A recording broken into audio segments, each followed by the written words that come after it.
6 الفجر بتوقيت جرينتش والدهب فتح عند 4001، نفس إغلاق يوم الجمعة، يعني ما كانش فيه أي فجوات سعرية. الفجوات السعرية هو الفرق ما بين سعر الإغلاق بتاع اليوم السابق وسعر الافتتاح لليوم الحالي. فتحنا عند 4001، وصلنا لغاية 4072.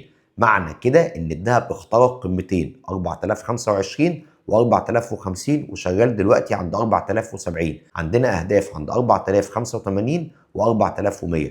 اقل نقطه جابها النهارده هي نقطه الافتتاح، يعني من اول لما فتح واخد اتجاه صعودي. عندنا نقط الدعم الحاليه 4050، 4025، 4000. الحرب التجاريه لسه هاديه بين امريكا والصين. الاغلاق الحكومي لسه شغال في امريكا، وده بقى اطول اغلاق حكومي في تاريخ امريكا. وخلي بالك لو النهارده تم تسويه الاغلاق الحكومي وتم الاتفاق على إعادة الموظفين إلى عملهم وصرف الرواتب، يعني الإغلاق الحكومي انتهى، ده معناه إن ممكن يكون في عامل يقوي الدولار وبالتالي يكون سلبي للذهب.